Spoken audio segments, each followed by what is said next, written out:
Now usually I manage to not break screens from smartphones and cameras and things like that. I'm pretty good at it. Drive over my wife's smartphone. And actually I think that might have been the same camping trip that I smashed somehow, and I don't know how. I managed to smash both my iPad and my camera. And it still works, it's all fine. It's obviously just a small nick. I have no idea what happened. Just when I got home it was broken. And I had it hanging around for ages thinking I need to send it in for repair and getting it all sorted, and just never happened.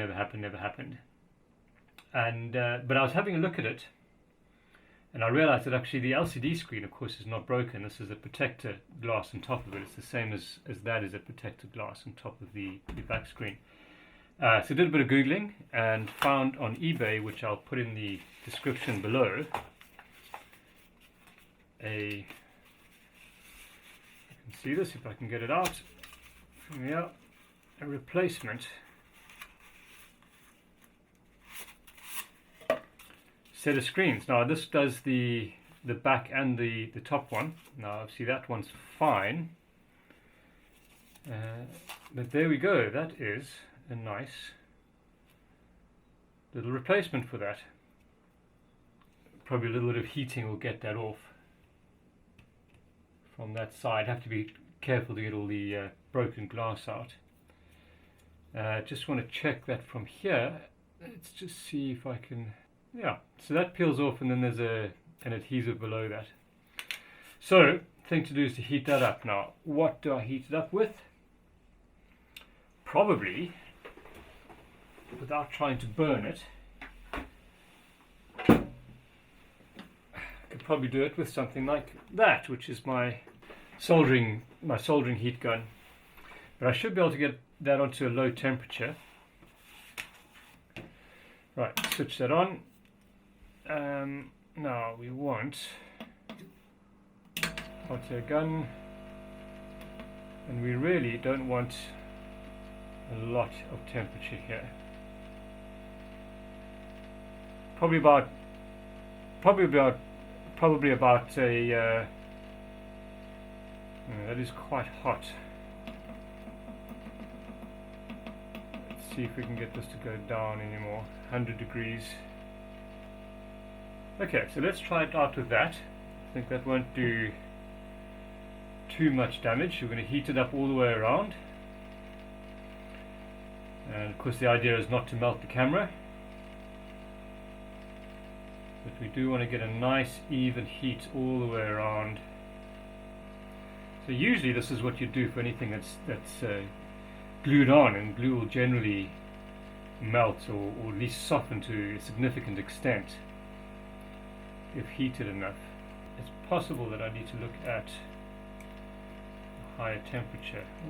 No, I don't think so. This is, there we go. Ah, this is really quite broken. Let's try and get underneath the strip there.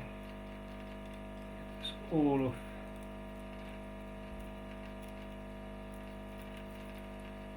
There we go.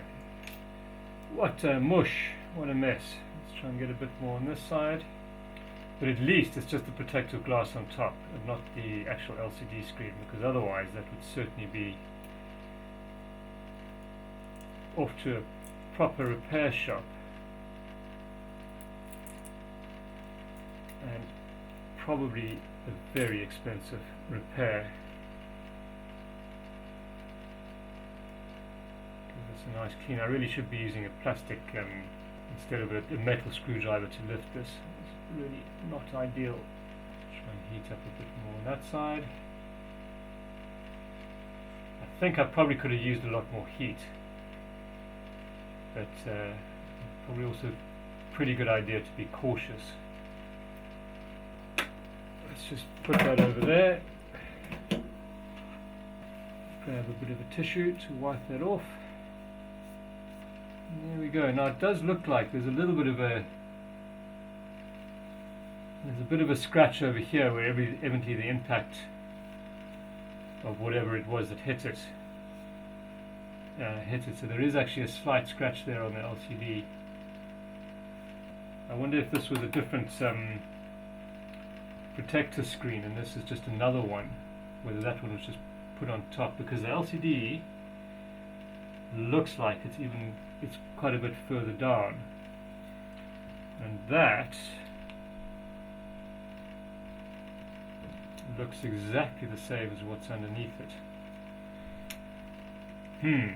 So do I try and take this one off, because that is cracked? So I think I'm going to give that a go. I'm going to go up a little bit in temperature, 10 degrees, and I really hope I'm not messing this up now. I'm not sure how easily this will even... There we go, that is starting to lift a little bit. Again, really shouldn't be using a metal lifter. I just don't... If I could find my iPhone ones. Right, I'm in luck. I have in one of my trusty little boxes of things, servo motor, LED hat for the Pi, various batteries, and in here are these plastic levers which are used for taking iPhone screens apart. Right, so let's go back into heating.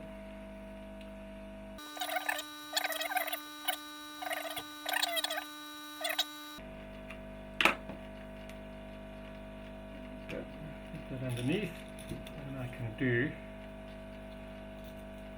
lift all the way around. There we go, that gets that one off. Let's switch that off. So there's the LCD screen underneath there, which is nicely intact.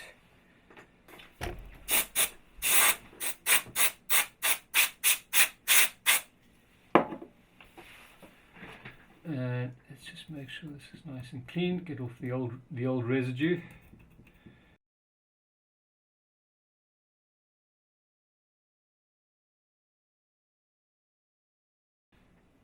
I'm happy with that. Let's take this off now, and the trick now is getting this on.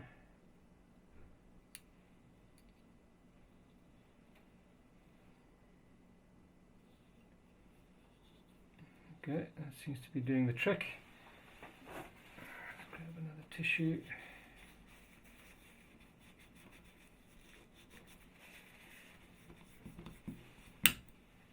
I don't believe it. What have I done?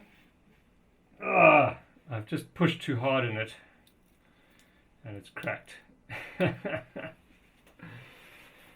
Oh dear. Alright, I will have to order another one of these, because that is very thin. It's much thinner. It's much thinner than, in fact, this is not glass. Which is interesting considering that that's cracked there. That must be more of a scratch that's on there. So let me see if I can get... So this must be actually just the protector that goes on top rather than the actual glass piece. So I'll have to do a bit of a search around and see if I can get a new one of those. In the meantime, you'll have to wait for part 2, or I'll put it on the end of this. But that didn't work. Oh dear. Can't all go right. Right, let me do some internet searching, probably something on eBay. Get hold of Nikon, see if I can get an original piece which I'd prefer. So I've spoken to Nikon. They're going to get back to me and see if they can get the parts. The camera is quite old, but hopefully they'll get back to me soon, and we'll be able to film the second part of just putting this together. If you'd like to subscribe and click the like button, it all helps, and thank you very much. See you next time.